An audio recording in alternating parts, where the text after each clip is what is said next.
Assalamualaikum anak-anak. Hari ini kita belajar buku tema 7 dan akan mulai pada halaman 56. Pertama-tama perhatikan dulu gambar yang ada di sini. Lalu kita akan baca teks di halaman berikutnya. Nah, kita mulai ya. Buyung sangat suka binatang. Buyung mau memelihara ikan. Ayah membelikan ikan untuk Buyung. Buyung harus bertanggung jawab merawatnya. Ada beberapa aturan di rumah yang harus ditaati oleh Buyung. Buyung siap menaati aturan itu. Berikut aturan di rumah yang dibuat ayah untuk Buyung. Pertama, ikan harus dirawat dengan kasih sayang. Kedua, ikan harus diberi makan secara teratur. Pakan yang diberikan sebaiknya dalam jumlah yang cukup. Nah, pakan di sini adalah makanan ikan. Yang ketiga, akuarium harus dibersihkan secara berkala. Berkala ini artinya terus-menerus, misalnya 2 minggu sekali, seminggu sekali, sebulan sekali, seperti itu. Apabila ikan sakit, diberi obat dan vitamin khusus ikan.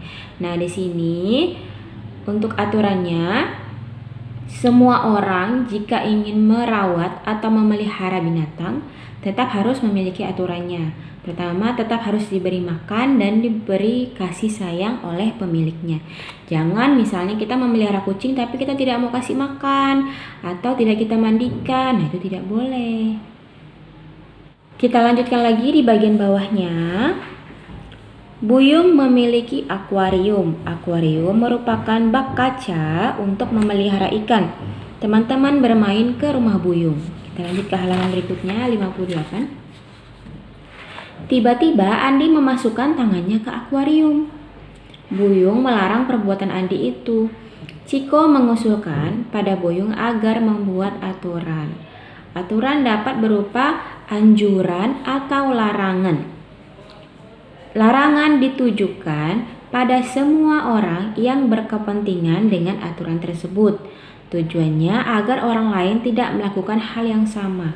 Misalnya ada akuarium, ada ikan. Terus kalian celupkan tangan kalian dari atas ke bawah. Nah, itu tidak boleh ya, karena nanti ikannya bisa mabuk. Nanti ikannya bisa sakit ya.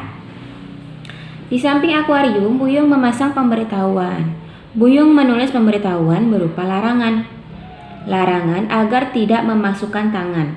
Tangan yang masuk ke dalam akuarium mengganggu ikan. Benda lain juga tidak boleh dimasukkan ke dalam akuarium. Pemberitahuan itu Buyung tujukan pada pihak tertentu. Pihak tersebut ialah orang yang membaca tulisan Buyung. Semua menjadi tahu sejak ada aturan tertulis dari Buyung. Buyung pun tidak perlu melarang setiap orang.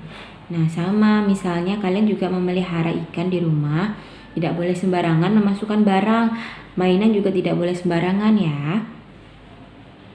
Nah, jika tadi Buyung sudah menuliskan larangan untuk akuarium pribadinya, sekarang silakan buka halaman 64. Di situ ada papan larangan di kebun binatang.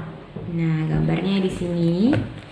Yang kecil-kecil ini warna kuning itu adalah larangan yang ada di kebun binatang. Yang paling ujung pada gambar rusa, jangan menginjak rumput.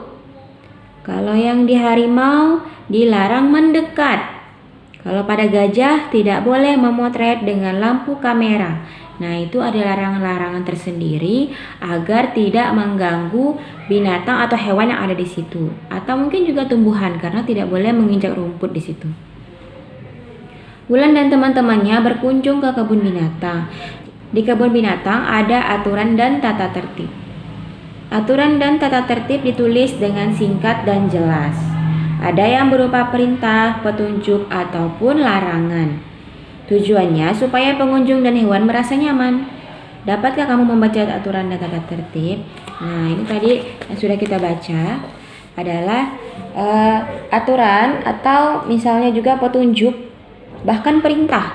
Kalau dibilang tidak boleh mendekat yang tengah harimau, nanti bisa diterkam oleh harimau kan, jadi tidak boleh terlalu dekat.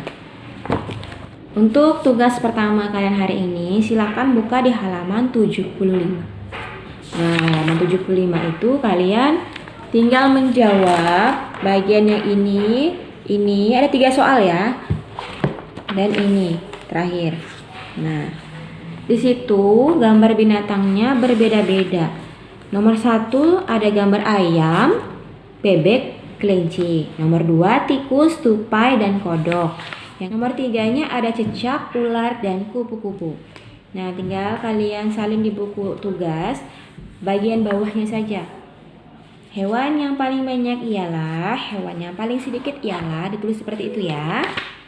Dan juga untuk tugas keduanya pada halaman 86. Di situ perintahnya, beri tanda centang pada hewan buas. Beri tanda silang untuk hewan yang jinak. Nah, untuk penjelasannya, apa itu hewan buas dan apa itu hewan jinak ada di halaman 11-nya. Mari kita baca terlebih dahulu. Terdapat 2 jenis hewan. Ternyata di dunia ini ada 2 jenis hewan. Hewan jinak dan hewan buas. Hewan jinak dapat dipelihara manusia di rumah. Hewan jinak tidak berbahaya bagi manusia. Hewan jinak tidak menyerang manusia. Hewan buas tidak dapat dipelihara oleh manusia. Hewan buas hidup secara liar. Hewan buas dapat menyerang manusia. Meski demikian, kita tidak boleh menyakiti hewan buas. Hewan jinak dan hewan buas merupakan ciptaan Allah. Kelestarian hewan harus dijaga. Sekarang, kalian sudah tahu apa itu tadi hewan jinak dan juga apa itu hewan buas. Tinggal kalian beri tanda centang. Misalnya nomor 1 ini adalah beruang, centang atau silang. Nomor 2, harimau, centang atau silang. Tidak perlu digambar ya, ditulis saja. 1, 2, 3, 4, 5, 6. Nah, seperti itu. Silahkan dikerjakan tugasnya. Kita sambung lagi besok pada pelajaran tematik. Ibu akhiri, Assalamualaikum warahmatullahi wabarakatuh.